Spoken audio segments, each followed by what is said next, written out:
Your Invisible Power by Genevieve Behrend. Foreword. These pages have been written for the purpose of furnishing you a key to the attainment of your desires, and to explain that fear should be entirely banished from your consciousness in order for you to obtain possession of the things you want. This presupposes, of course, that your desire for possession is based upon your aspiration for greater happiness. For example, you feel that the possession of more money, lands, or friends will make you happier, and your desire for possession of these things arises from a conviction that their possession will bring you freedom and contentment. In your effort to possess, you will discover that the thing you most need is to consistently be your best self. One morning after class, a man came to me and asked if I would speak the word of supply for him, as he was sadly in the need of money. He offered me a $5 bill with the remark, "Dear madam, that is half of every dollar I have in the world. I am in debt. My wife and child have not the proper clothing. In fact, I must have money." I explained to him that money was the symbol of differentiated substance, that this substance filled all space, that it was present for him at that very moment, and would manifest to him as the money he required. But, he questioned, it may come too late. I told him it could not come too late, as it was eternally present. He understood and got the uplift of my spoken word. I did not see the man again, but 6 months later I had a letter from him stating he was in New Orleans. He said, "I am well established here in my regular profession of photography. I own my own home, have an automobile of my own, and am generally prospering.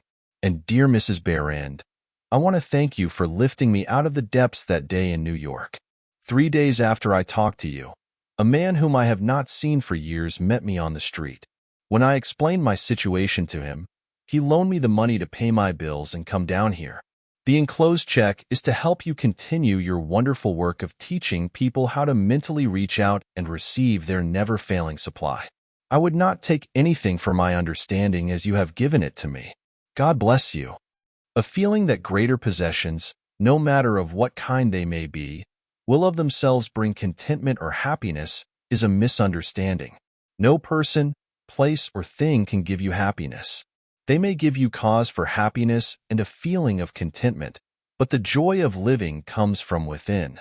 Therefore, it is here recommended that you should make the effort to obtain the things which you feel will bring you joy, provided that your desires are in accord with the joy of living.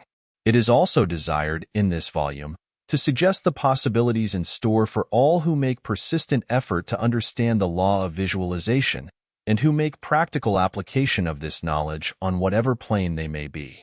The word effort, as here employed, is not intended to convey the idea of strain. All study and meditation should be without strain or tension. It has been my endeavor to show that by starting at the beginning of the creative action, or mental picture, certain corresponding results are sure to follow. While the laws of the universe cannot be altered, they can be made to work under specific conditions, thereby producing results for individual advancement which cannot be obtained under the spontaneous workings of the law provided by nature. However far these suggestions I have given, of the possibilities in store for you, through visualizing, may carry you beyond your past experience, they nowhere break the continuity of the law of cause and effect.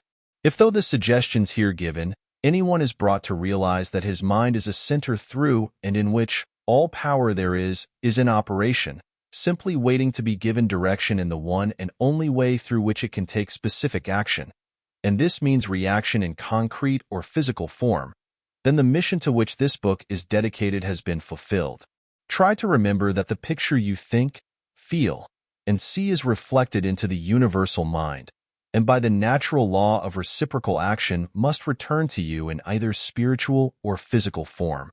Knowledge, or this law of reciprocal action between the individual and the universal mind, opens to you free access to all you may wish to possess or to be. It must be steadfastly borne in mind that all this can be true only for the individual who recognizes that he derives his power to make an abiding mental picture from the all-originating universal spirit of life, and can be used constructively only so long as it is employed and retained in harmony with the nature of the spirit which originated it. To ensure this, there must be no inversion of the thought of the individual regarding their relationship to this universal originating spirit, which is that of a son or daughter, through which the parent mind acts and reacts. Thus conditioned, whatever you think and feel yourself to be, the creative spirit of life is bound to faithfully reproduce in a corresponding reaction. This is the great reason for picturing yourself and your affairs as you wish them to be as existing facts, though invisible to the physical eye, and live in your picture. An honest endeavor to do this, always recognizing that your own mind is a projection of the originating spirit, will prove to you that the best there is yours in all your ways. Genevieve Behrend, September 1921. Chapter 1. Order of Visualization. The exercise of the visualizing faculty keeps your mind in order and attracts to you the things you need to make life more enjoyable in an orderly way. If you train yourself in practice of deliberately picturing your desire and carefully examining it, you will soon find your thought and desires come and proceed in more orderly procession than ever before. Having reached a state of ordered mentality, you are no longer in a constant state of mental hurry. Hurry is fear and consequently destructive. In other words, when your understanding grasps the power to visualize your heart's desire and hold it with your will, it attracts to you all things requisite to the fulfillment of that picture by the harmonious vibrations of the law of attraction. You realize that since order is heaven's first law, and visualization places things in their natural element, then it must be a heavenly thing to visualize. Everyone visualizes, whether they know it or not. Visualizing is the great secret of success. The conscious use of this great power attracts to you greatly multiplied resources, intensifies your wisdom, and enables you to make use of advantages which you formerly failed to recognize. We now fly through the air, not because anyone has been able to change the laws of nature, but because the inventor of the flying machine learned how to apply nature's laws and, by making orderly use of them, produce the desired result. So far as natural forces are concerned, nothing has changed since the beginning. There were no airplanes into the year 1, because those of that generation could not conceive the idea as a practical working possibility. It has not yet been done, was the argument, and it cannot be done. Yet the laws and materials for practical flying machines existed then as now. Foreword tells us that the great lesson he learned from the airplane and wireless telegraphy is the triumph of principle over precedent, and the working of an idea to its logical conclusion in spite of accumulated testimony of all past experience. With such an example before you, can you not realize that still greater secrets may be disclosed? Also, that you hold the key within yourself, with which to unlock the secret chamber that contains your heart's desire. All that is necessary in order that you may use this key and make your life exactly what you wish it to be is a careful inquiry into the unseen causes which stand back of every external and visible condition. Then bring these unseen causes into harmony with your conception, and you will find that you can make practical working realities of possibilities which at present seem but fantastic dreams. We all know that the balloon was the forefather of the airplane. In 1766, Henry Cavendish, an English nobleman, proved that hydrogen gas was 7 times lighter than atmospheric air. From that discovery, the balloon came into existence, and from the ordinary balloon, the dirigible, a cigar-shaped airship, was evolved.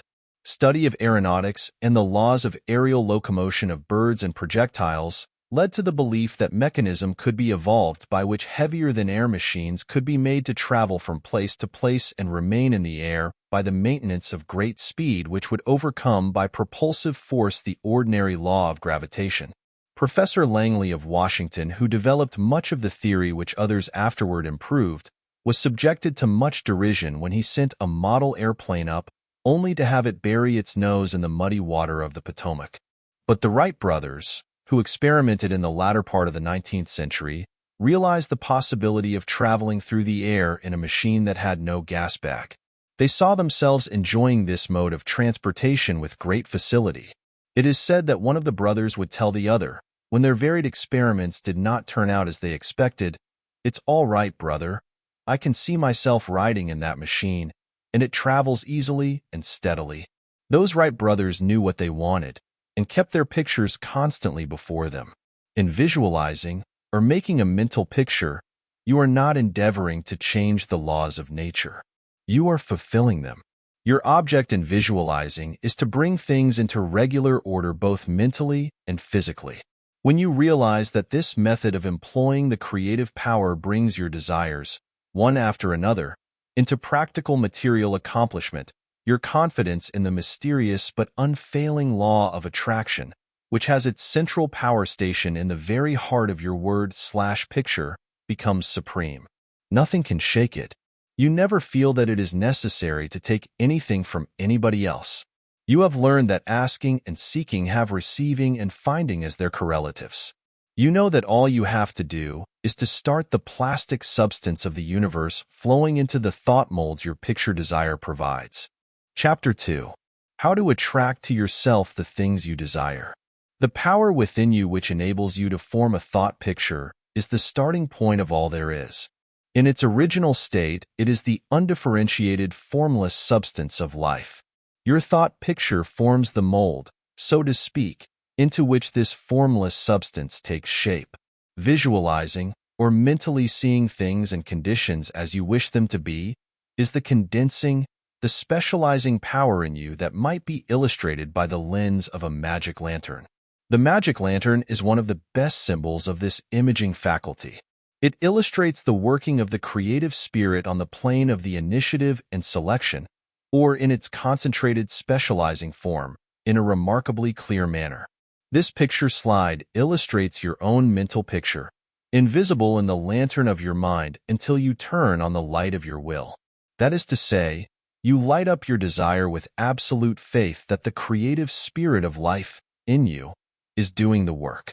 By the steady flow of light of the will on the spirit, your desired picture is projected upon the screen of the physical world, an exact reproduction of the pictured slide in your mind.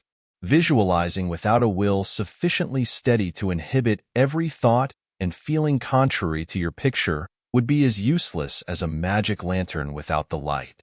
On the other hand, if your will is sufficiently developed to hold your picture in thought and feeling, without any ifs, simply realizing that your thought is the great attracting power, then your mental picture is as certain to be projected upon the screen of your physical world as any pictured slide put into the best magic lantern ever made. Try projecting the picture in a magic lantern with a light that is constantly shifting from one side to the other, and you will have the effect of an uncertain will. It is as necessary that you should always stand back of your picture with a strong, steady will, as it is to have a strong, steady light back of a picture slide. The joyous assurance with which you make your picture is the very powerful magnet of faith, and nothing can obliterate it. You are happier than you ever were, because you have learned to know where your source of supply is, and you rely upon its never-failing response to your given direction. When all is said and done, happiness is the one thing which every human being wants, and the study of visualization enables you to get more out of life than you ever enjoyed before. Increasing possibilities keep opening out, more and more, before you. A businessman once told me that since practicing visualization and forming the habit of devoting a few minutes each day to thinking about his work as he desired it to be in a large, broad way, his business had more than doubled in 6 months. His method was to go into a room every morning before breakfast and take a mental inventory of his business as he had left it the evening before, and then enlarge upon it. He said he expanded and expanded in this way until his affairs were in remarkably successful condition. He would see himself in his office doing everything that he wanted done. His occupation required him to meet many strangers every day. In his mental picture, he saw himself meeting these people, understanding their needs, and supplying them in just the way they wished. This habit, he said, had strengthened and steadied his will in an almost inconceivable manner. Furthermore, by thus mentally seeing things as he wished them to be, he had acquired the confident feeling that a certain creative power was exercising itself, for him and through him, for the purpose of improving his little world. When you first begin to visualize seriously, you may feel, as many others do, that someone else may be forming the same picture you are, and that naturally would not suit your purpose. Do not give yourself any unnecessary concern about this. Simply try to realize that your picture is an orderly exercise of the universal creative power specifically applied. Then you may be sure that no one can work in opposition to you. The universal law of harmony prevents this. Endeavor to bear in mind that your mental picture is universal mind, exercising its inherent powers of initiative and selection specifically. God, or universal mind, made man for the special purpose of differentiating himself through him. Everything that is, came into existence in this same way, by this self-same law of self-differentiation, and for the same purpose. First, the idea, the mental picture, or the prototype of the thing, which is the thing itself in its incipiency or plastic form. The great architect of the universe contemplated himself as manifesting through his polar opposite, matter, and the idea expanded and projected itself until we have a world, many worlds. Many people ask, but why should we have a physical world at all? The answer is, because it is the nature of originating substance to solidify under directivity rather than activity, just as it is the nature of wax to harden when it becomes cold, or plaster of Paris to become firm and solid when exposed to the air. Your picture in this same divine substance in its fluent state, taking shape through the individualized center of divine operation, your mind. And there is no power to prevent this combination of spiritual substance from becoming physical form. It is the nature of spirit to complete its work, and an idea is not complete until it has made for itself a vehicle. Nothing can prevent your picture from coming into concrete form except the same power that gave it birth, yourself. Suppose you wish to have a more orderly room. You look about your room and the idea of order suggests boxes, closets, shelves, hooks, and so forth. The box, the closet, the hooks, all are concrete ideas of order, vehicles through which order and harmony suggest themselves. Chapter 3. Relation between mental and physical form. Some persons feel that it is not quite proper to visualize for things. It's too material, they say. But material form is necessary for the self-recognition of spirit from the individual standpoint. And this is the means through which the creative process is carried forward.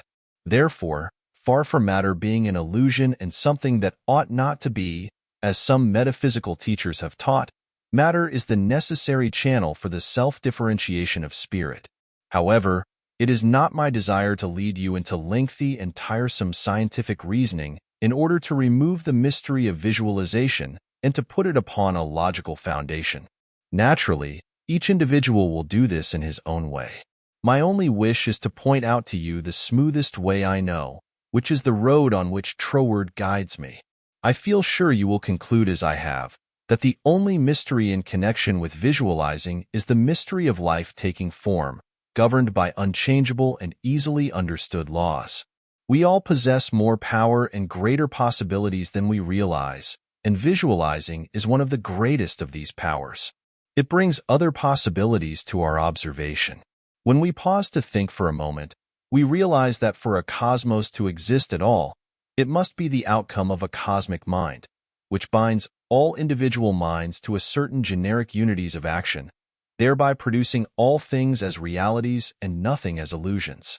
If you will take this thought of Foreword's and meditate upon it without prejudice, you will surely realize that concrete material form is an absolute necessity of the creative process, also, that matter is not an illusion but a necessary channel through which life differentiates itself.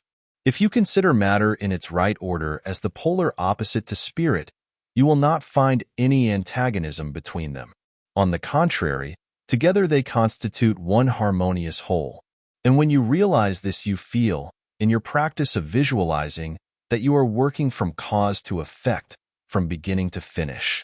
In reality, your mental picture is the specialized working of the originating spirit.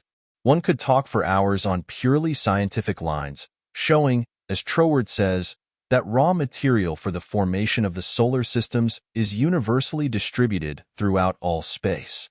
Yet investigation shows that while the heavens are studded with millions of suns, there are spaces that show no signs of cosmic activity. This being true, there must be something which started cosmic activity in certain places, while passing over others in which the raw material was equally available. At first thought, one might attribute the development of cosmic energy to the etheric particles themselves. Upon investigation, however, we find this to be mathematically impossible in a medium which is equally distributed throughout space, for all its particles are in equilibrium. Therefore, no one particle possesses in itself a greater power of originating motion than the other. Thus, we find that the initial movement, though working in and through the particles of primary substance, is not the particles themselves. It is this something we mean when we speak of spirit. The same power that brought universal substance into existence will bring your individual thought or mental picture into physical form. There is no difference of kind in the power. The only difference is a difference of scale. The power and the substance themselves are the same. Only in working out your mental picture, it has transferred its creative energy from the universal to the scale of the particular, and is working in the same unfailing manner from its specific center, your mind. Chapter 4. Operation of your mental picture desire. The operation of a large telephone system may be used as a simile. The main or head central subdivides itself into many branch centrals, every branch being in direct connection with its source, and each individual branch recognizing the source of its existence, reports all things to its central head. Therefore, when assistance of any nature is required, new supplies, difficult repairs to be done, or what not, the branch in need goes at once to its central head. It would not think of referring its difficulties or its successes to the main central of a telegraph system, though they belong to the same organization. These different branch centrals know that the only remedy for any difficulty must come from the central out of which they were projected. If we, as individual branches of the universal mind, would refer our difficulties in the same confident manner to the source from which we were projected, and use the remedies that it has provided, we would realize what Jesus meant when he said, "Ask, and ye shall receive." Our every equipment would be met. Surely the Father must supply the child. The trunk of the tree cannot fail to provide for its branches. Everything animate or inanimate is called into existence or outstandingness by a power which itself does not stand out. The power that creates the mental picture, the originating spirit substance of your pictured desire, does not stand out. It projects the substance of itself that is a solidified counterpart of itself, while it remains invisible to the physical eye. Only those will ever appreciate the value of visualizing who are able to realize Paul's meaning when he said, "The worlds were formed by the word of God. Things which are seen are not made of things which do appear." There is nothing unusual or mysterious in the idea of your pictured desire coming into material evidence. It is the working of a universal natural law. The world was projected by the self-contemplation of the universal mind, and this same action is taking place in its individualized branch, which is the mind of man. Everything in the whole world has its beginning in mind, and comes into existence in exactly the same manner from the hat on your head to the boots on your feet. All are projected thoughts, solidified. Your personal advance in evolution depends upon your right use of the power of visualizing, and your use of it depends on whether you recognize that you, yourself, are a particular center through and in which the originating spirit is finding ever new expression for potentialities already existing within itself. This is evolution, this continual unfolding of existing though outwardly invisible things. Your mental picture is the force of attraction that evolves and combines the originating substance into specific shape. Your picture is the combining and evolving powerhouse, so to speak, through which the originating creative spirit expressed itself. Its creative action is limitless, without beginning and without end, and always progressive and orderly. It proceeds stage by stage, each stage being a necessary preparation for the one to follow. Now let us see if we can get an idea of the different stages by which the things in the world have come to be. Foreword says, if we can get at the working principle which is producing these results, we can very quickly and easily give it personal application. First, we find that the thought of originating life or spirit about itself is its simple awareness of its own being, and this produced a primary ether, a universal substance out of which everything in the world must grow. Foreword also tells us that though this awareness of being is a necessary foundation for any further possibilities, it is not much to talk about. It is the same with individualized spirit, which is yourself. Before you would entertain the idea of making a mental picture of your desire as being at all practical, you must have some idea of your being, of your I am. And just as soon as you are conscious of your I amness, you begin to wish to enjoy the freedom which this consciousness suggests.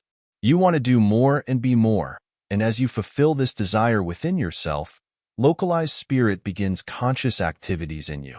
The thing you are most concerned with is the specific action of the creative spirit of life, universal mind specialized.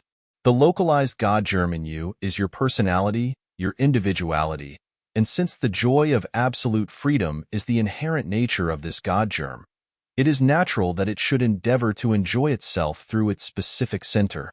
And as you grow in the comprehension that your being, your individuality, is God particularizing himself, you naturally develop divine tendencies. You want to enjoy life and liberty. You want freedom in your affairs as well as in your consciousness, and it is natural that you should. Always with this progressive wish there is a faint thought picture. As your wish and your recognition grow into an intense desire, this desire becomes a clear mental picture. For example, a young lady studying music wishes she had a piano in order to practice at home. She wants the piano so much that she can mentally see it in one of the rooms. She holds the picture of the piano and indulges in the mental reflection of the pleasure and advantage it will be to have the piano in the corner of the living room. One day, she finds it there just as she had pictured it. As you grow in understanding as to who you are, where you came from, and what the purpose of your being is, how you are to fulfill the purpose for which you are intended, you will more and more afford a center through which the creative spirit of life can enjoy itself. And you will realize that there can be but one creative process filling all space, which is the same in its potentiality whether universal or individual. Furthermore, all that there is, whether on the plane of the visible or invisible, had its origin in the localized action of thought or a mental picture, and this includes yourself, because you are universal spirit localized, and the same creative action is taking place through you. Now you are no doubt asking yourself why there is so much sickness and misery in the world. If the same power and intelligence which brought the world into existence is in operation in the mind of man, why does it not manifest itself as strength, joy, health, and plenty? If one can have one's desires fulfilled by simply making a mental picture of that desire, holding on to it with the will, and doing without anxiety, on the outward plane, whatever seems necessary to bring the desire into fulfillment, then there seems no reason for the existence of sickness and poverty. Surely no one desires either. The first reason is that few persons will take the trouble to inquire into the working principle of the laws of life. If they did, they would soon convince themselves that there is no necessity for the sickness and poverty that we see about us. They would realize that visualizing is a principle and not a fallacy. There are a few who have found it worthwhile to study this simple, though absolutely unfailing law that will deliver them from bondage. However, the race as a whole is not willing to give the time required for this study. It is either too simple or too difficult. They may make a picture of their desire with some little understanding of visualizing for a day or two, but more frequently it is for an hour or so. But if you will insist upon mentally seeing yourself surrounded by things and conditions as you wish them to be, you will understand that the creative energy sends its plastic substance in the direction indicated by the tendency of your thoughts. Herein lies the advantage of holding your thought in the form of a mental picture. The more enthusiasm and faith you are able to put into your picture, the more quickly it will come into visible form, and your enthusiasm is increased by keeping your desire secret. The moment you speak it to any living soul, that moment your power is weakened. Your power, your magnet of attraction is not so strong, and consequently cannot reach so far. The more perfectly a secret between your mind and outer self is guarded, the more vitality you give your power of attraction. One tells one's troubles to weaken them, to get them off one's mind, and when a thought is given out, its power is dissipated. Talk it over with yourself, and even write it down and at once destroy the paper. However, This does not mean that you should strenuously endeavor to compel the power to work out your picture on the special lines that you think it should. That method would soon exhaust you and hinder the fulfillment of your purpose. A wealthy relative need not necessarily die or someone lose a fortune on the street to materialize the $10,000 that you are mentally picturing. One of the doormen in the building in which I live heard much of the mental picturing of desires from visitors passing out of my rooms. The average desire was for $500. He considered that $5 was more in his line and began to visualize it, without the slightest idea of where or how he was to get it. My parrot flew out of the window, and I telephoned to the men in the courtyard to get it for me. One caught it, and it bit him on the finger. The doorman, who had gloves on and did not fear a similar hurt, took hold of it and brought it up to me. I gave him 5 $1 bills for the service. This sudden reward surprised him. He enthusiastically told me that he had been visualizing for just $5, merely from hearing that others visualized. He was delighted at the unexpected realization of his mental picture. All you have to do is to make such a mental picture of your heart's desire, hold it cheerfully in place with your will, always conscious that the same infinite power which brought the universe into existence brought you into form for the purpose of enjoying itself in and through you. And since it is all life, love, light, power, peace, beauty, and joy, and is the only creative power there is, the form it takes in and through you depends upon the direction given it by your thought indicator. In you, it is undifferentiated, waiting to take any direction given it as it passes through the instrument that it has made for the purpose of self-distribution. It is this power which enables you to transfer your thoughts from one form to another. The power to change your mind is the individualized universal power taking the initiative, giving direction to the fluent substance contained in every thought. It is the simplest thing in the world to give this highly sensitive plastic substance any form you will through visualizing. Anyone can do it with a small expenditure of effort.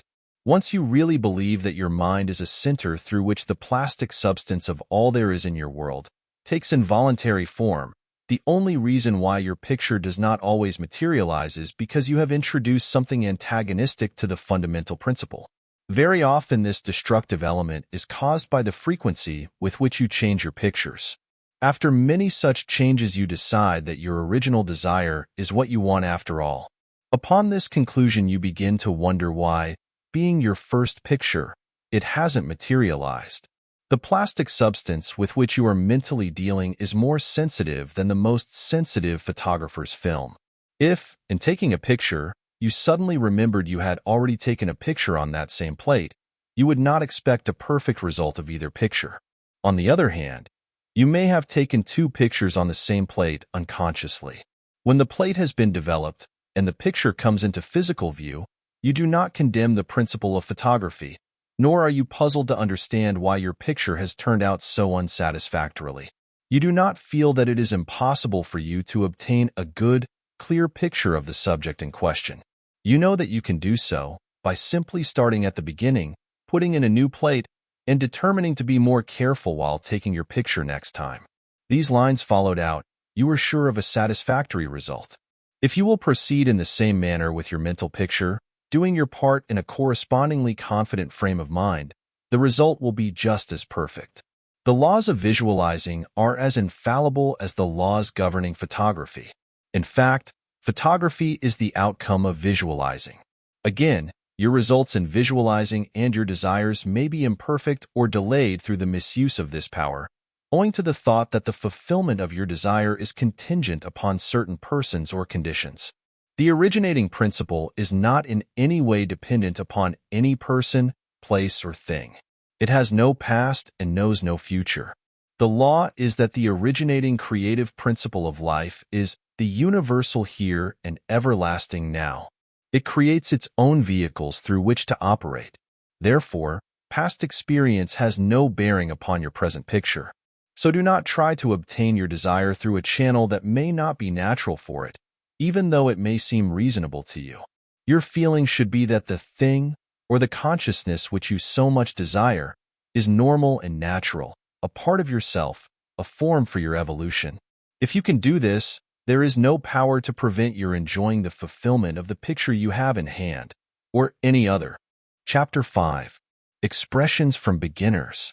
Hundreds of persons have realized that visualizing is an Aladdin's lamp to him with a mighty will. General Foch says that his feelings were so outraged during the Franco-Prussian War in 1870 that he visualized himself leading a French army against the Germans to victory. He said he made his picture, smoked his pipe, and waited. This is one result of visualizing we are all familiar with. A famous actress wrote a long article in one of the leading Sunday papers last winter, describing how she rid herself of excessive body fat and weight by seeing her figure constantly as she wished to be. A very interesting letter came to me from a doctor's wife while I was lecturing in New York. She began with the hope that I would never discontinue my lectures on visualization, making humanity realize the wonderful fact that they possess the method of liberation within themselves. Relating her own experience, she said that she had been born on the east side of New York in the poorest quarter. From earliest girlhood, she had cherished a dream of marrying a physician someday. This dream gradually formed a stationary mental picture. The first position she obtained was in the capacity of a nursemaid in a physician's family. Leaving this place, she entered the family of another doctor. The wife of her employer died, and in time the doctor married her, the result of her long-pictured yearning. After that, both she and her husband conceived the idea of owning a fruit farm in the South. They formed a mental picture of the idea and put their faith in its eventual fulfillment. The letter she sent me came from their fruit farm in the South. It was while at the farm that the doctor's wife wrote me. Her second mental picture had seen the light of materialization. Many letters of a similar nature come to me every day. The following is a case that was printed in the New York Herald last May. Atlantic City, May 5th. She was an old woman, and when she was arraigned before Judge Clarence Goldenberg in the police court today, she was so weak and tired she could hardly stand. The judge asked the court attendant what she was charged with. "Stealing a bottle of milk, Your Honor," repeated the officer. "She took it from the doorstep of a downtown cottage before daybreak this morning." "Why did you do that?" Judge Goldenberg asked her. "I was hungry," the old woman said. "I didn't have a cent in the world, and no way to get anything to eat except to steal it. I didn't think anybody would mind if I took a bottle of milk." "What's your name?" asked the judge. "Weinberg," said the old woman. "Elizabeth Weinberg." Judge Goldenberg asked her a few questions about herself. Then he said, "Well, you're not very wealthy now, but you're no longer poor. I've been searching for you for months. I've got $500 belonging to you from the estate of a relative. I am the executor of the estate." Judge Goldenberg paid the woman's fine out of his own pocket and then escorted her into his office, where he turned her legacy over to her and sent a policeman out to find her a lodging place. I learned later that this little woman had been desiring and mentally picturing $500, while all the time ignorant of how it could possibly come to her. But she kept her vision and strengthened it with her faith. In a recent issue of Good Housekeeping, there was an article by Addington Bruce entitled, "Stiffening Your Mental Backbone." It is very instructive and would benefit anyone to read it. He says, in part, "Form the habit of devoting a few moments every day to thinking about your work in a large, broad, imaginative way, as a vital necessity to yourself and a useful service to society." Huntington, the great railway magnate, before he started building his road from coast to coast, said that he took hundreds of trips all along the line before there was a rail laid. It is said that he would sit for hours with a map of the United States before him and mentally travel from coast to coast, just as we do now over his fulfilled mental picture. It would be possible to call your attention to hundreds of similar cases. The best method of picturing to yourself that which you may desire is both simple and enjoyable, if you once understand the principle back of it well enough to believe it. First and above everything else, be sure of what it is you really want. Then specialize your desire along these lines. Chapter 6. Suggestions for making your mental picture. Perhaps you want to feel that you've lived to some purpose. You want to be content and happy, and you feel that with good health and with successful business you could enjoy this state of mind. After you have decided once and for all that this is what you want, You proceed to picture yourself healthy and your business just as great a success as you can naturally conceive it growing into. The best time for making your definite picture is just before breakfast and before retiring at night. As it is necessary to give yourself plenty of time, it may be necessary to rise earlier than is your usual habit. Go into a room where you will not be disturbed. Meditate for a few moments upon the practical working of the law of visualizing and ask yourself, how did the things about me first come into existence? How may I find it helpful to get more quickly in touch with the invisible supply? Someone felt that comfort would be better expressed and experienced by sitting on a chair than on the floor. The very beginning of the meditation, the chair, was the desire to be at ease. With this came the picture of some sort of a chair. The same principle applies to the hat and the clothes that you wear. Go carefully into this thought of the principle back of the thing. Establish it as a personal experience. Make it a fact to your consciousness. If you are thorough in this, you will find yourself in the deep consciousness beneath the surface of your own thought power. Then open a window, take about 10 deep breaths, and during the time draw a large imaginary circle of light around you. As you inhale, keeping yourself in the center of this circle of light, see great rays of light coming from the circle and entering your body at all points, centralizing itself at your solar plexus. Hold the breath a few moments at this central light of your body, the solar plexus, then slowly exhale. As you do this mentally, see imaginary rays, or sprays, of light going up through the body and down and out through the feet. Mentally spray your entire body with this imaginary light. When you have finished the breathing exercise, sit in a comfortable upright chair and mentally know there is but one life, one substance, and this life substance of the universe is finding pleasure and self-recognition in you. Repeat some affirmation of this kind until you feel the truth and reality of the words that you are affirming. Then begin your picture. Whether your desire is for a state of consciousness or a possession, large or small, begin at the beginning. If you want a house, begin by seeing yourself in the kind of house you desire. Go all through it, taking careful note of the rooms, where the windows are situated, and such other details as help you to feel the reality of your concept. You might change some of the furniture and look into some of the mirrors just to see how healthy, wealthy, and happy you look. Go over your picture again and again until you feel the reality of it. Then write it all down just as you have seen it, with the feeling that the best there is mine. There is no limit to me, because my mind is a center of divine operation, and your picture is as certain to come true in your physical world as the sun is to shine. Chapter 7. Things to remember. Using your thought power for the production of new conditions. 1. Be sure to know what conditions you wish to produce. Then weigh carefully to what further results the accomplishment of your desire will lead. 2. By letting your thought dwell upon a mental picture, you are concentrating the creative spirit to this center, where all its forces are equally balanced. 3. Visualizing brings your objective mind into a state of equilibrium which enables you to consciously direct the flow of spirit to a definitely recognized purpose and to carefully guide your thought from including a flow in the opposite direction. 4. You must always bear in mind that you are dealing with a wonderful potential energy, which is not yet differentiated into any particular mold, and that by the action of your mind you can differentiate it into any specific mold that you will. Your picture assists you to keep your mind fixed on the fact that the inflow of this creative energy is taking place. Also, by your mental picture, you are determining the direction you wish the sensitive creative power to take, and by doing this, the externalization of your picture is a certainty. 5. Remember when you are visualizing properly that there is no strenuous effort on your thoughts to hold your thought forms in place. Strenuous effort defeats your purpose and suggests the consciousness of an adverse force to be fought against, and this creates conditions adverse to your picture. 6.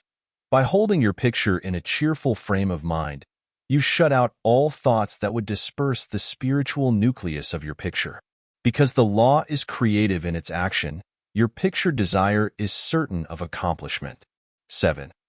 The seventh and great thing to remember in visualizing is that you are making a mental picture for the purpose of determining the quality you are giving to the previously undifferentiated substance and energy rather than to arrange the specific circumstances for its manifestation. That is the work of creative power itself. It will build its own forms of expression quite naturally, if you will allow it, and save you a great deal of needless anxiety. What you really want is expansion in a certain direction, whether of health, wealth, or whatnot. And so long as you get it, as you surely will, if you confidently hold to your picture, what does it matter whether it reaches you by some channel which you thought you could count upon, or through some other of whose existence you had no idea? You are concentrating energy of a particular kind for a particular purpose. Bear this in mind and let specific details take care of themselves, and never mention your intention to anyone. Remember always that nature, from her clearly visible surface to her most arcane depths, is one vast storehouse of light and good entirely devoted to your individual use. Your conscious oneness with the great whole is the secret of success, and when once you have fathomed this, you can enjoy your possession of the whole or a part of it at will, because by your recognition you have made it and can increasingly make it yours. Never forget that every physical thing, whether for you or against you, was a sustained thought before it was a thing. Thought is neither good nor bad. It is creative action and always takes physical form. Therefore, the thoughts you dwell upon become the things you possess or do not possess. Chapter 8. Why I took up the study of mental science. I have frequently been questioned about my reasons for taking up the study of mental science, and as to the results of my search, not only in knowledge of principles, but also in the application of that knowledge to the development of my own life and experience. Such inquiries are justifiable, because one who essays the role of a messenger and teacher of psychological truths can only be effective and convincing as he or she has tested them in the laboratory of mental experience. This is particularly true in my case, as the only personal pupil of Thomas Troward, the greatest master of mental science of the present day, whose teaching is based upon the relation borne by the individual mind toward the universal creative mind which is the giver of life, and the manner in which that relation may be invoked to secure expansion and fuller expression in the individual life. The initial impulse toward the study of mental science was an overwhelming sense of loneliness. In every life there must come some such experiences of spiritual isolations as, at that period, pervaded my life. Notwithstanding the fact that each day found me in the midst of friends, surrounded by mirth and gaiety, there was a persistent feeling that I was alone in the world. I had been a widow for about 3 years, wandering from country to country, seeking for peace of mind. The circumstances and surroundings of my life were such that my friends looked upon me as an unusually fortunate young woman. Although they recognized that I had sustained a great loss when my husband died, they knew that he had left me well provided for, free to go anywhere at pleasure, and having many friends. Yet, if my friends could have penetrated my inmost emotions, they would have found a deep sense of emptiness and isolation. This feeling inspired a spirit of unrest that drove me on and on in fruitless search upon the outside for that which I later learned could only be obtained from within.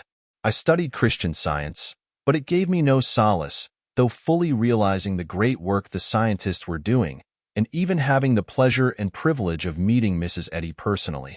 But it was impossible for me to accept the fundamental teachings of Christian Science and make practical application of it. When about to abandon the search for contentment and resign myself to resume a life of apparent amusement, a friend invited me to visit the great seer and teacher, Abdu'l-Baha. After my interview with this most wonderful of men, my search for contentment began to take a change. He had told me that I would travel the world over seeking the truth, and when I had found it would speak it out. The fulfillment of the statement of this great seer then seemed to be impossible, but it carried a measure of encouragement, and at least indicated that my former seeking had been in the wrong direction.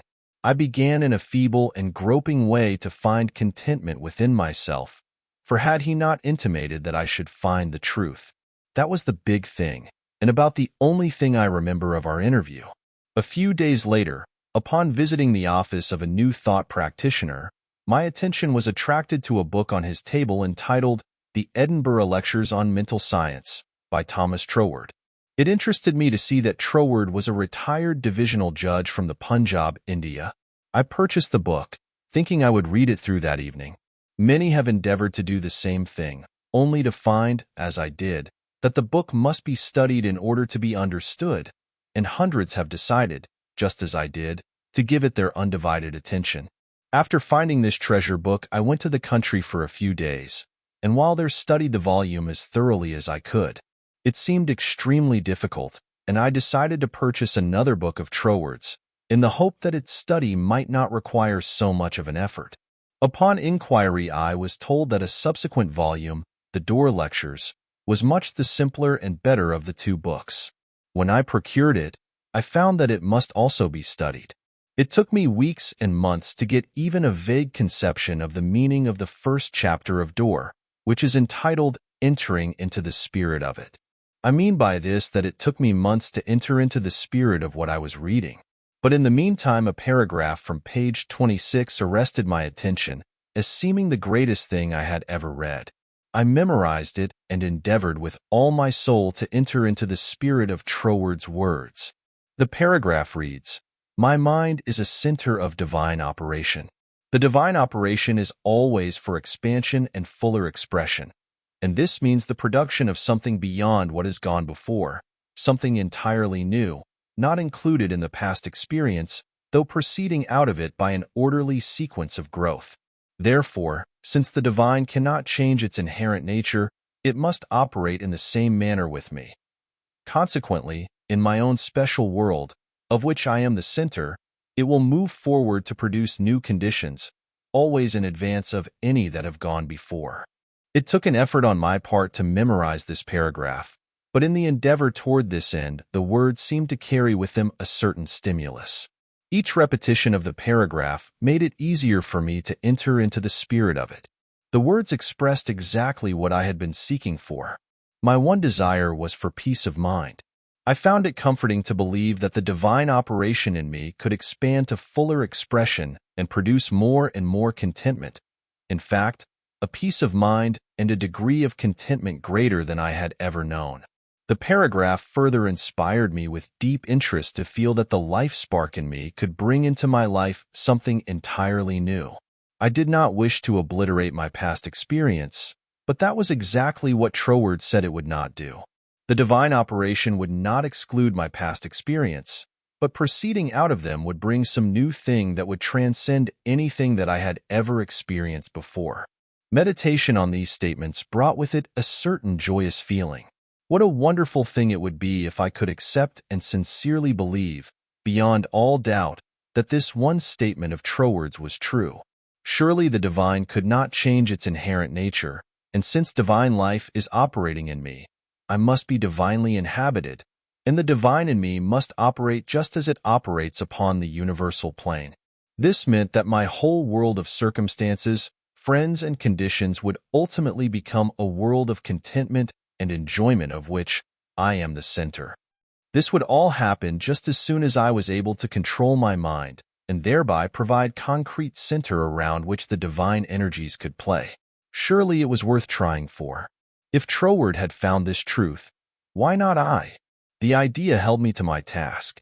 Later I determined to study with the man who had realized and given to the world so great a statement. It had lifted me from my state of despondency. The immediate difficulty was the need for increased finances. Chapter 9. How I attracted to myself $20,000. I am the laboratory of experience in which my newly revealed relation to divine operation was to be tested. The first problem was a financial one. My income was a stipulated one, quite enough for my everyday needs. But it did not seem sufficient to enable me to go comfortably to England where Foreword lived, and remain for an indefinite period to study with so great a teacher as he must be. So before inquiring whether Foreword took pupils, or whether I would be eligible in case he did, I began to use the paragraph I had memorized. Daily, in fact, almost hourly, the words were in my mind.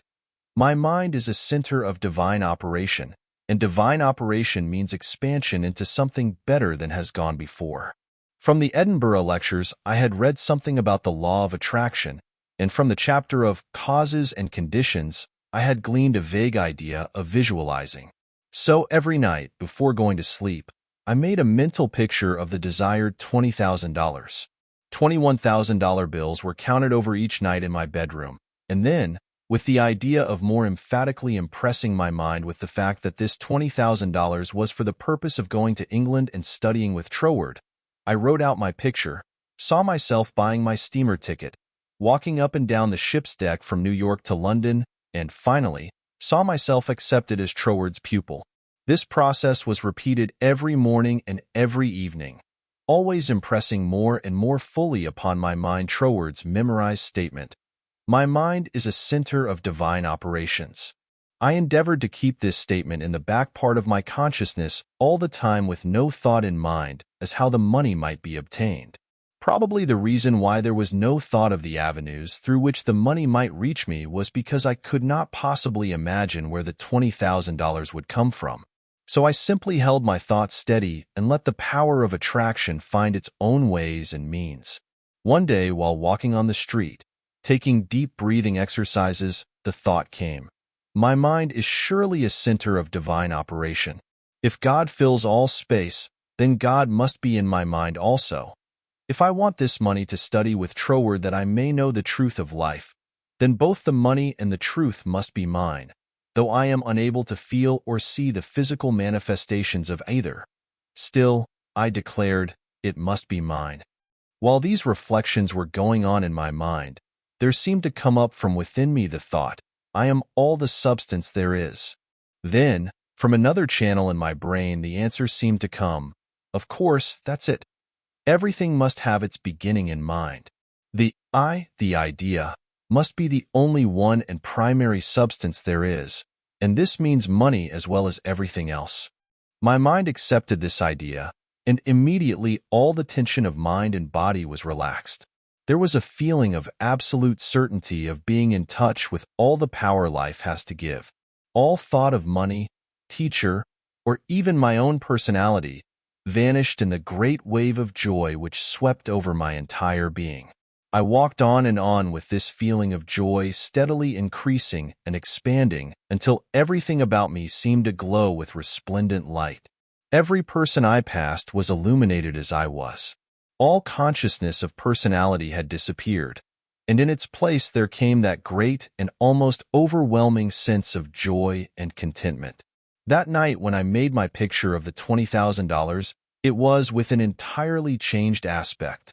On previous occasions, when making my mental picture, I had felt that I was waking up something within myself. This time there was no sensation of effort. I simply counted over the $20,000. Then, in a most unexpected manner, from a source of which I had no consciousness at the time, there seemed to open a possible avenue through which the money might reach me. At first it took great effort not to be excited. It all seemed so wonderful, so glorious to be in touch with supply. But had not Foreword cautioned his readers to keep all excitement out of their minds in the first flush of realization of union with infinite supply, and to treat this fact as a perfectly natural result that had been reached 13 through our demand? This was even more difficult for me than it was to hold the thought that all the substance there is, idea, am the beginning of all form, visible or invisible. Just as soon as there appeared a circumstance which indicated the direction through which the $20,000 might come, I not only made a supreme effort to regard the indicated direction calmly as the first sprout of the seed I had sown in the absolute, but left no stone unturned to follow up that direction by fulfilling my part. By so doing, one circumstance seemed naturally to lead to another, until, step by step, my desired $20,000 was secured. To keep my mind poised and free from excitement was my greatest effort. This first concrete fruition of my study of mental science, as expounded by Foreword's book, had come by a careful following of the methods he had outlined.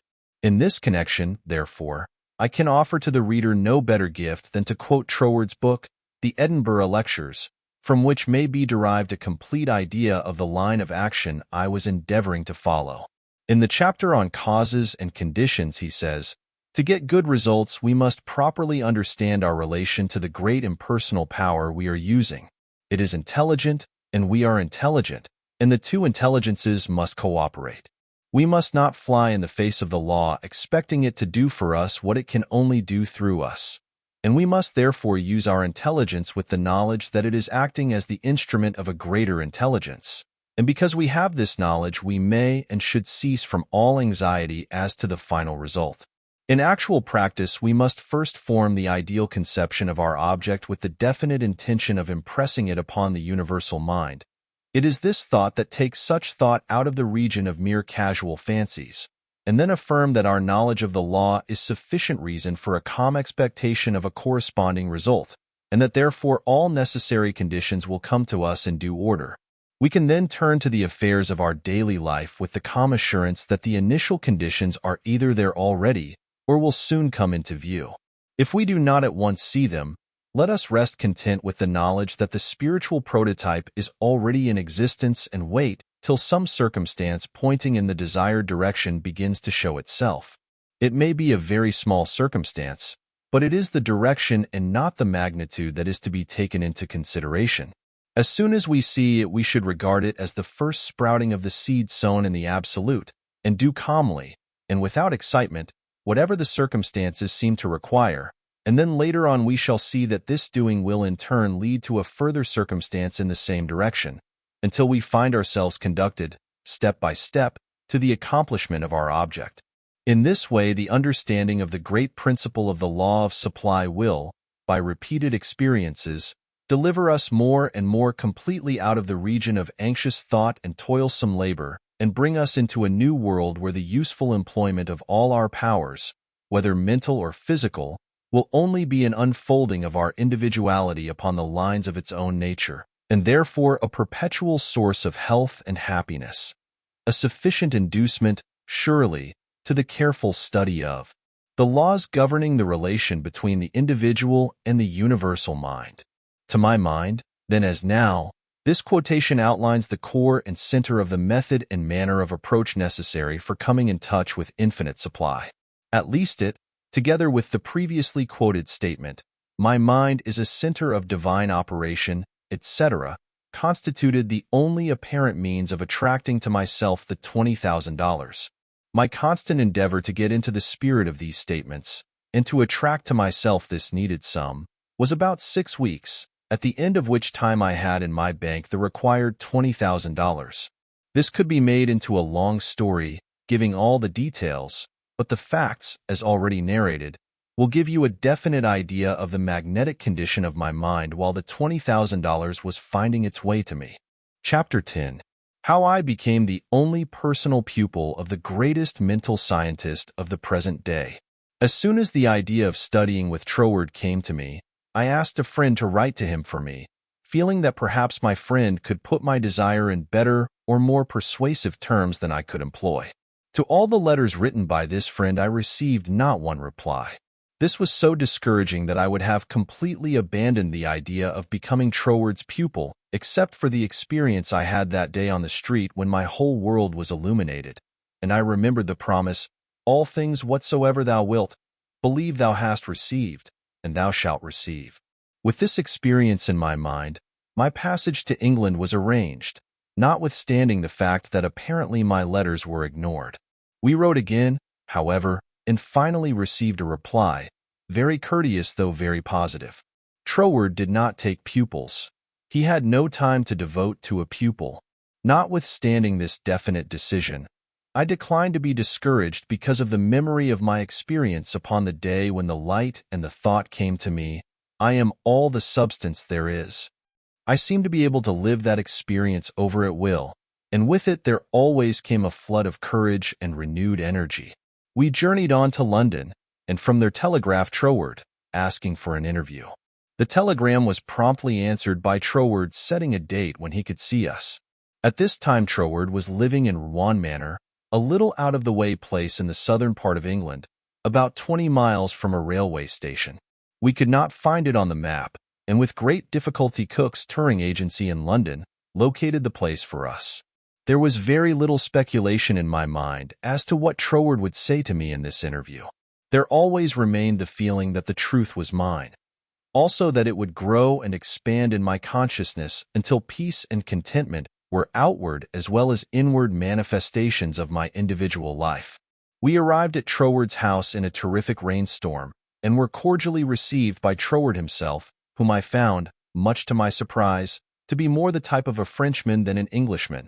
I afterward learned that he was a descendant of the Huguenot race, a man of medium stature, with rather a large head, big nose, and eyes that fairly danced with merriment. After we had been introduced to the other members of the family and given a hot cup of tea, we were invited into the living room where Troward talked very freely of everything except my proposed studies. It seemed quite impossible to bring him to that subject. Just before we were leaving, however, I asked quite boldly, "Will you not reconsider your decision to take a personal pupil? I wish so much to study with you." To which he replied with a very indifferent manner that he did not feel he could give the time it would require for personal instruction, but that he would be glad to give me the names of 2 or 3 books which he felt would not only be interesting but instructive to me. He said he felt much flattered and pleased that I had come all the way from America to study with him, and as we walked out through the lane from his house to our automobile, his manner became less indifferent. A feeling of sympathy seemed to touch his heart, and he turned to me with the remark, "You might write to me, if so inclined, after you get to Paris, and perhaps, if I have time in the autumn, we could arrange something, though it does not seem possible now." I lost no time in following up his very kind invitation to write. My letters were all promptly and courteously answered, but there was never a word of encouragement as to my proposed studies. Finally, about 2 months later, there came a letter with the question in it, "What do you suppose is the meaning of this verse in the 21st chapter of Revelation?" 16. "And the city lieth foursquare, and the length is as large as the breadth. And he measured the city with the reed, 12,000 furlongs. The length and the breadth and the height of it are equal." Instinctively I knew that my chance to study with Troward hung upon my giving the correct answer to that question. The definition of the verse seemed utterly beyond my reach. Naturally, answers came to my mind, but I knew intuitively that none was correct. I began bombarding my scholarly friends and acquaintances with the same question. Lawyers, doctors, priests, nuns, and clergymen, all over the world, received letters from me with this question in them. Later answers began to return to me, but intuition told me that none was correct. All the while I was endeavoring to find the answer for myself, but none seemed to come. I memorized the verse in order that I might meditate upon it. I began a search of Paris for the books Troward had recommended to me, and after 2 or 3 days' search we crossed the River Seine to the Isle de Sight to go into some of the old bookstores there. They were out of print, and these were the best places to find them in. Finally, we came upon a little shop that had the books there. These were the last copies the man had, consequently the price was high. While remonstrating with the clerk, my eye rested upon the work of an astrologer, which I laughingly picked up and asked, "Do you think Professor would read my horoscope?" The clerk looked aghast at the suggestion and responded, "Why, no, madam. This is one of France's greatest astrologers. He does not read horoscopes." In spite of this answer, there was a persistent impulse within me to go to the man. The friend who had accompanied me in my search for the books remonstrated with me and tried in every way to dissuade me from going to the famous astrologer, but I insisted, and she went with me. When we came to his office, I found it somewhat embarrassing to ask him to read my horoscope. Nevertheless, there was nothing to do but put the question. Reluctantly, the professor invited us into his paper-strewn study, and reluctantly, and also impatiently, asked us to be seated. Very courteously and coldly he told me that he did not read horoscopes. His whole manner said, more clearly than words could, that he wished we would take our departure. My friend stood up. I was at a great loss what to do next, because I felt that I was not quite ready to go. Intuition seemed to tell me there was something for me to gain there. Just what it was I was unable to define. So I paused a moment, much to my friend's displeasure, when one of the professor's enormous Persian cats jumped into my lap. "Get down, Jack," the professor shouted. "What does it mean?" he seemed to ask himself. Then, with a greater interest than he had hitherto shown in me, the professor said with a smile, "Have never known that cat to go to a stranger before, madam. My cat pleads for you. I, also, now feel an interest in your horoscope, and if you will give me the data, it will give me pleasure to write it out for you." There was a great feeling of happiness in me when he made this statement. He concluded by saying, "I do not feel that you really care for your horoscope." The truth of this statement shocked me, because I did not care about a horoscope and could not give any reason why I was letting him do it. However, he said, "May I call for your data next Sunday afternoon?" On Sunday afternoon at the appointed time, the professor arrived, and I was handing him the slip of paper with all the data of my birth, etc., when the idea came to me to ask the professor for the answer to the question about the 16th verse of the 21st chapter of Revelation. The thought was instantly carried into effect, and I found myself asking this man what he thought this verse meant. Without pausing to think it over, he immediately replied, "It means, the city signifies the truth, and the truth is non-invertible. Every side from which you approach it is exactly the same." Intuitively and undoubtingly, I recognized this answer as the true one, and my joy knew no bounds, because I felt sure that with this correct answer in my possession, Foreword would accept me as his pupil in the fall. As the great astrologer was leaving, I explained to him all about my desire to study with Foreword, how I had come from New York City for that express purpose, seemingly to no avail, until the answer to this test question had been given to me by him. He was greatly interested and asked many questions about Foreword, and when asked if he would please send me his bill, he smilingly replied, "Let me know if the great Foreword accepts you as his pupil," and bade me good afternoon. I hastened to my room to send a telegram to Foreword giving my answer to the question about the 16th verse of the 21st chapter of Revelation. There was an immediate response from Foreword that said, "Your answer is correct. I am beginning a course of lectures on the Great Pyramid in London. If you wish to attend them, we'll be pleased to have you, and afterward, if you still wish to study with me, I think it can be arranged." On receipt of this reply, preparations were at once made to leave Paris for London. I attended all the lectures, receiving much instruction from them, after which arrangements were made for my studying with Foreword. 2 days before leaving for Cornwall, I received the following letter from Foreword, clearly indicating the line of study he gave me. 31 Stanwick Road, W. Kensington, England, November 8, 1912. Dear Mrs. Behrend, I think I had better write you a few lines with regard to your proposed studies with me, as I should be sorry for you to be under any misapprehension and so to suffer any disappointment.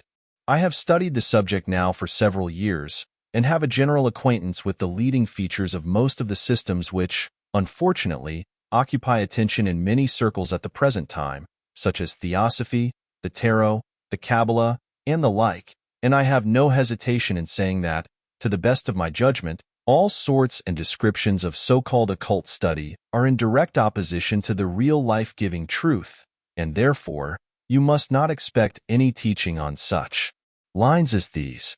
We hear a great deal these days about initiation. But, believe me, the more you try to become a so-called initiate, the further you will put yourself from living life. I speak after many years of careful study and consideration when I say that the Bible and its revelation of Christ is the one thing really worth studying, and that is a subject large enough in all conscience, embracing, as it does, our outward life and of everyday concerns, and also the inner springs of our life, and all that we can in general terms conceive of the life in the unseen after putting off the body at death. You have expressed a very great degree of confidence in my teaching, and if your confidence is such that you wish, as you say, to put yourself entirely under my guidance, I can only accept it as a very serious responsibility, and should have to ask you to exhibit that confidence by refusing to look into such so-called mysteries as I would forbid you to look into. I am speaking from experience, but the result will be that much of my teaching will appear to be very simple, perhaps to some extent dogmatic, and you will say you have heard much of it before. Faith in God, prayer and worship, approach to the Father through Christ. All this is in a certain sense familiar to you, and all I can hope to do is perhaps to throw a little more light on these subjects, that they may become to you, not merely traditional words, but present living facts. I have been thus explicit as I do not want you to have any disappointment, and also I should say that our so-called course of study will be only friendly conversations at such times as we can fit them in, either you coming to our house, or I to yours, as may be most convenient at the time. Also, I will lend you some books that will be helpful, but they are very few, and in no sense occult. Now, if all this falls in with your ideas, we shall, I am sure, be very glad to see you at Rouen Manor, and you will find that the residents there, though few, are very friendly and the neighborhood very pretty. But, on the other hand, if you feel that you want some other source of learning, do not mind saying so. Only you will never find any substitute for Christ. I trust you will not mind my writing you like this, but I do not want you to come all the way down to Cornwall and then be disappointed. With kindest regards, yours sincerely, signed, T. Troward. This copy of Troward's letter, to my mind, is the greatest thing I can give you. Chapter 11. How to bring the power in your word into action. In your every word there is the power germ that expands and projects itself in the direction your word indicates, and ultimately develops into physical expression. For example, you wish to establish joy in your consciousness. Just repeat the word joy secretly, persistently, and emphatically. The joy germ begins to expand and project itself until your whole being is filled with joy. This is not a mere fancy, but a truth. Once you experience this power, you will daily prove that these facts have not been fabricated to fit a theory, but the theory has been built up by careful observation of facts. Everyone knows that joy comes from within. Another may give you cause for joy, but no one can be joyous for you. Joy is a state of consciousness, and consciousness is purely, Troward says, mental. Mental faculties always work under something which stimulates them, and this stimulus may come either from without, through the external senses, or from within by the consciousness of something not perceptible on the physical plane. The recognition of this interior source of stimulus enables you to bring into your consciousness any state you desire. Once a thing seems normal to you, it is as surely yours, through the law of growth and attraction, as it is yours to no addition after you have the conscious use of figures. This method of repeating the word makes the word in all of its limitless meaning yours, because words are the embodiment of thoughts, and thought is creative, neither good nor bad, simply creative. This is the reason why faith builds up and fear destroys. Only believe, and all things are possible unto you. It is faith that gives you dominion over every adverse circumstance or condition. It is your word of faith that sets you free, not faith in any specific thing or act, but simple faith in your best self in all ways. It is because of this ever-present creative power within the heart of the word that makes your health, your peace of mind, and your financial condition a reproduction of your most habitual thought. Try to believe and understand this, and you will find yourself master of every adverse circumstance or condition, a prince of power. Chapter 12. How to increase your faith. But you ask, how can I speak the word of faith when I have little or no faith? Every living thing has faith in something or somebody. It is the quality of the creative energy in the positive faith thought which gives it vitality, not the form it takes. Even intense fear is alive with faith. You fear smallpox because you believe it possible for you to contract it. You fear poverty and loneliness because you believe them possible for you. It is your habitual tendency of thought that reappears in your mind, your body, and your affairs, not the occasional thought upon some specific line or desire. It is the faith which understands that every creation had its birth in the womb of thought, words that gives you dominion over all things, your lesser self included, and this feeling of faith is increased and intensified through observing what it does.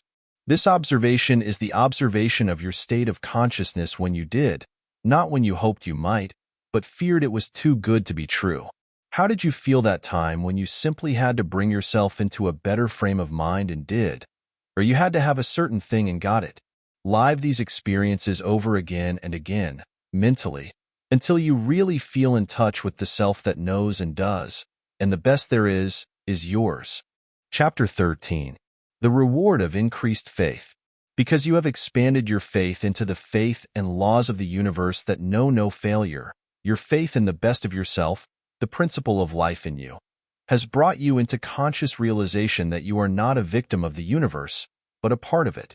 Consequently, There is that within yourself which is able to make conscious contact with the universal principle of law and power, and enables you to press all the particular laws of nature, whether visible or invisible, into serving your particular demand or desire, and thereby you find yourself master, not a slave of any situation.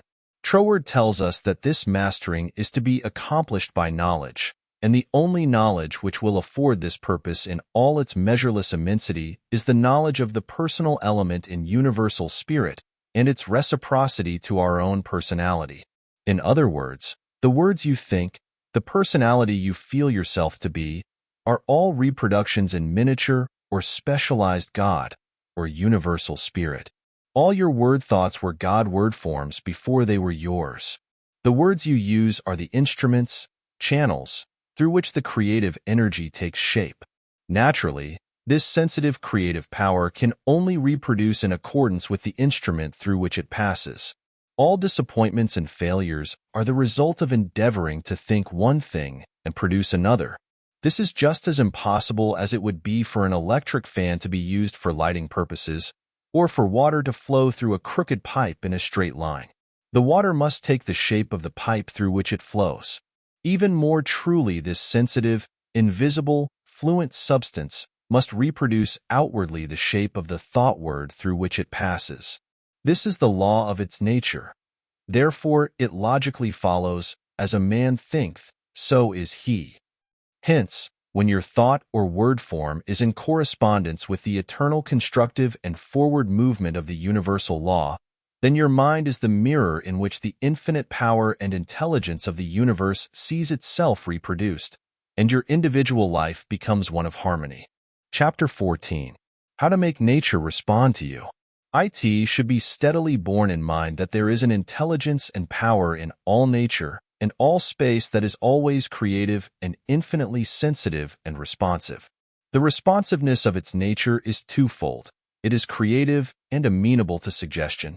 Once the human understanding grasps this all-important fact, it realizes the simplicity of the law of life.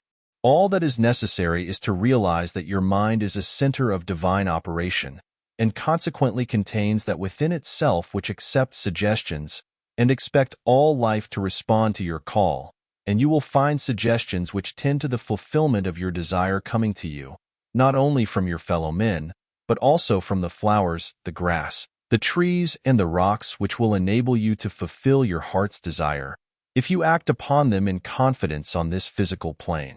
Faith without works is dead, but faith with works sets you absolutely free. Chapter 15. Faith with Works, What It Has Accomplished. It is said of Tyson, the great Australian millionaire, that the suggestion to make the desert land of Australia blossom as the rose came to him from a modest little Australian violet, while he was working as a bushman for something like 3 shillings a day. He used to find these friendly little violets growing in certain places in the woods, and something in the flower touched something akin to itself in the mind of Tyson, and he would sit on the side of his bunk at night and wonder how flowers and vegetable life could be given an opportunity to express itself in the desert land of Australia. No doubt he realized that it would take a long time to save enough money to put irrigating ditches in the desert lands, but his thought and feeling were sure it could be accomplished, and if it could be done, he could do it. If there was a power within himself that was able to capture the idea, then there must be a responsive power within the idea itself that could bring itself into a practical physical manifestation. He resolutely put aside all questions as to the specific ways and means which would be employed in bringing his desire into physical manifestation, and simply kept his thoughts centered upon the idea of making fences and seeing flowers and grass where none existed. Since the responsiveness of reproductive creative power is not limited to any local condition of mind, his habitual meditation and mental picture set his ideas free to roam in an infinitude and attract to themselves other ideas of a kindred nature. Therefore, it was not necessary for Tyson to wait and see his ideas and desires fulfilled until he had saved from his 3 shillings a day enough money to irrigate the land, for his ideas found other ideas in the financial world which were attuned in sympathy with themselves, and doors of finance were quickly opened. All charitable institutions are maintained upon the principle of the responsiveness of life. If this were not true, no one would care to give, simply because another needed. The law of demand and supply, cause and effect, can never be broken. Ideas attract to themselves kindred ideas. Sometimes they come from a flower, a book, or out of the invisible. You are sitting or walking, intent upon an idea not quite complete as to the ways and means of fulfillment, and behold, along comes another idea, from no one can tell where, and finds friendly lodging with your idea, one idea attracting another, and so on until your desires are physical facts. You may feel the necessity for an improvement in your finances, and wonder how this increase is to be brought about, when there seems suddenly to come from within the idea that everything had its birth in thought, even money, and your thoughts turn their course. You simply hold to the statement or affirmation that the best, and all there is yours. Since you are able to capture ideas from the infinite through the instrument of your intuition, you let your mind rest upon that thought, knowing full well that this very thought will respond to itself.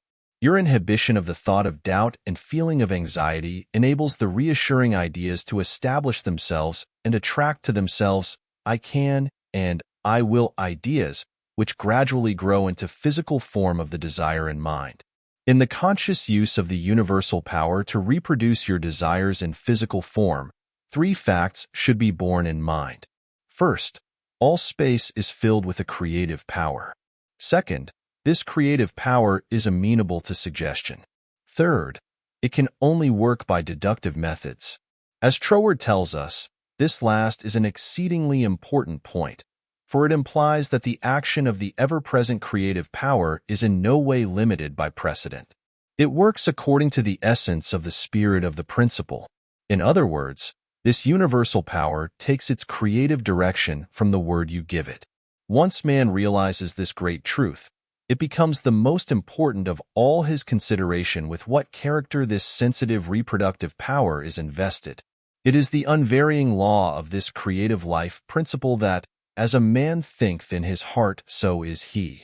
If you realize the truth that the only creative power can be to you only what you feel and think it to be, it is willing and able to meet your demands. Foreword says, if you think your thought is powerful, then your thought is powerful. As a man thinketh in his heart, so is he, is the law of life, and the creative power can no more change this law than an ordinary mirror can reflect back to you a different image than the object you hold before it. As you think, so are you, does not mean, as you tell people you think, or as you would wish the world to believe you think. It means your innermost thoughts, that place where no one but you knows. None can know the Father save the Son, and no one can know the Son but the Father. Only the reproductive creative spirit of life knows what you think until your thoughts become physical facts and manifest themselves in your body, your brain, or your affairs. Then everyone with whom you come into contact may know, because the Father, the intelligent creative energy which heareth in secret, hears your most secret thoughts, rewards you openly, reproduces your thoughts in physical form.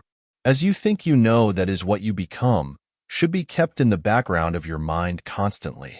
This is watching and praying without ceasing, and when you are not feeling quite up to par to physically pray. Chapter 16. Suggestions as to how to pray or ask, believing you have already received. Scientific thinking, positive thought. Suggestions for practical application. Try, through careful, positive, enthusiastic, though not strenuous, thought, to realize that the indescribable, invisible substance of life fills all space, that its nature is intelligent, plastic, subjective substance. 5 o'clock in the morning is the best time to go into this sort of meditation. If you will retire early every night for 1 month, before falling asleep, impress firmly upon your subjective mind the affirmation, "My Father is the ruler of all the world, and is expressing his directing power through me," you will find that the substance of life takes form in the molds of your thoughts. Do not accept the above suggestion simply because it is given to you. Think it over carefully until the impression is made upon your own subconscious mind understandingly. Rise every morning, as was suggested before, at 5 o'clock, sit in a quiet room in a straight-backed chair, and think out the affirmation of the previous evening, and you will realize and be able to put into practice your princely power with the realization to some extent, at least, that your mind really is a center through which all the creative energy and power there is taking form. Scientific prayer. The principle underlying scientific prayer. In prayer for a change in condition, physical, mental, or financial for yourself or another, bear in mind that the fundamental necessity for the answer to prayer is the understanding of the scientific statement. Ask, believing you have already received, and you shall receive. This is not as difficult as it appears on the surface once you realize that everything has its origin in the mind, and that which you seek outwardly you already possess. No one can think a thought in the future. Your thought of a thing constitutes its origin. Therefore, the thought form of the thing is already yours as soon as you think it. Your steady recognition of this thought possession causes the thought to concentrate, to condense, to project itself, and to assume physical form. To get rich through creation. The recognition or conception of new forces of wealth is the loftiest aspiration you can take into your heart, for it assumes and implies the furtherance of all noble aims. Items to be remembered about prayer for yourself or another. Remember that which you call treatment or prayer is not, in any sense, hypnotism. It should never be your endeavor to take possession of the mind of another. Remember that it should never be your intention to make yourself believe that which you know to be untrue. You are simply thinking into God or first cause with the understanding that, if a thing is true at all, there is a way in which it is true throughout the universe. Remember that the power of thought works by absolutely scientific principles. These principles are expressed in the language of the statement. As a man thinketh in his heart, so is he. This statement contains a world of wisdom, but man's steady recognition and careful application of the statement itself is required to bring it into practical use. Remember that the principles involved in being as we think in our heart are elucidated and revealed by the law. As you sow, you shall reap. Remember that your freedom to choose just what you will think, just what thought possession you will affirm and claim constitutes God's gift to you. It shows how First Cause has endowed every man with the power and ability to bring into his personal environment whatever he chooses. Cause and effect in reference to getting. If you plant an acorn, you get an oak. If you sow a grain of corn, you reap a stalk and many kernels of corn.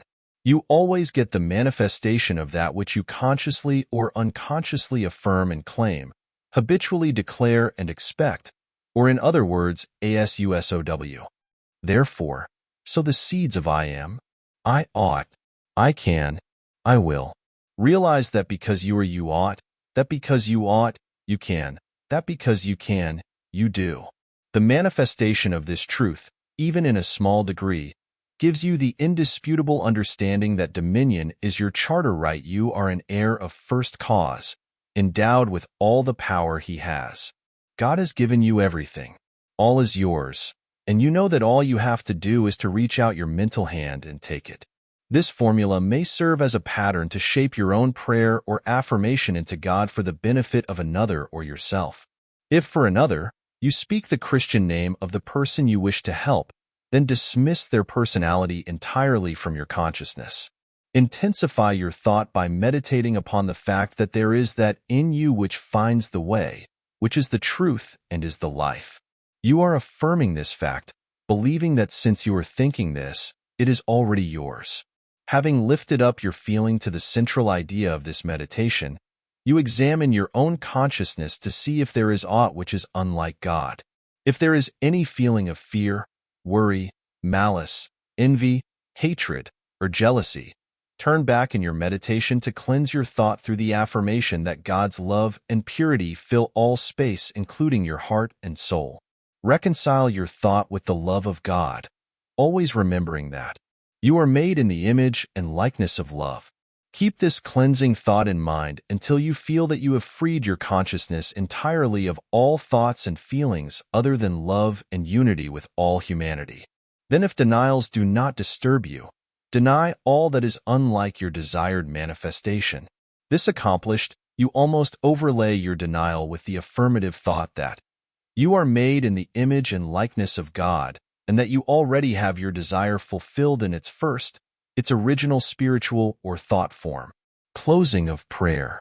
Prayer as a method of thought is a deliberate use of the law which gives you the power of dominion over everything which tends in any way to hamper your perfect liberty. You have been given life that you may enjoy it more and more fully. The steady recognition of this truth makes you declare yourself a prince of power. You recognize, accept, and use this power as a child of a king, and hence dominion is your birthright. Then, when you feel the light of this great truth flooding your consciousness, open the floodgates of your soul in heartfelt praise that you have the understanding that the Creator and His creation are one. Also that the Creator is continually creating through His creation. Close your treatment in the happy assurance that the prayer which is fulfilled is not a form of supplication, but a steady habitual affirming that the Creator of all creation is operating specifically through you. Therefore, the work must be perfectly done. Your mind is a center of divine operation. Hints for application and practice. For every 5 minutes given to reading and study of the theories of mental science, spend 15 minutes in the use and application of the knowledge acquired. 1. Spend 1 minute in every 24 hours in conscientiously thinking over the specification that must be observed in order to have your prayers answered. 2. Practice the steady recognition of desirable thought possession for 2 periods of 15 minutes each every day. Not only time yourself each period to see how long you can keep a given conception before your mental vision, but also keep a written record of the vividness with which you experience your mental image. Remember that your mental senses are just as varied and trainable as your physical ones. 3. Spend 5 minutes every day between 12, noon, and 1 o'clock with a mental search for new sources of wealth. Chapter 17. Things to remember. Remember that the greatest mental scientist the world has ever known, Jesus Christ, the man, said all things are possible unto you. Also the things I do you can do. Did he tell the truth? Jesus did not claim to be more divine than you are. He declared the whole human race children of God. By birth he was no exception to this rule. The power he possessed was developed through his personal effort. He said you could do the same if you would only believe in yourself. A great idea is valueless unless accompanied by physical action. God gives the idea. Man works it out upon the physical plane. All that is really worthwhile is contentment. Self-command alone can produce it. The soul and body are one. Contentment of mind is contentment of soul, and contentment of soul means contentment of body. If you wish health, watch your thoughts, not only of your physical being, but your thoughts about everything and everybody.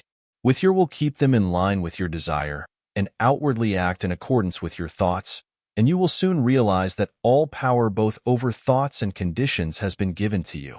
You believe in God.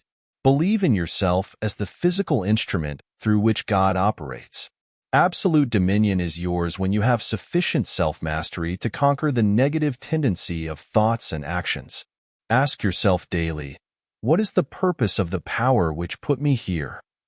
How can I work with the purpose for life and liberty in me? Upon having decided these questions, endeavor hourly to fulfill them. You are a law unto yourself. If you have a tendency to overdo anything, eat, drink, or blame circumstances for your misfortunes, conquer that tendency with the inward conviction that all power is yours outwardly. Eat less, drink less, blame circumstances less, and the best there is will gradually grow in the place where the worst seem to be. Always remember that all is yours to use, as you will. You can if you will you do.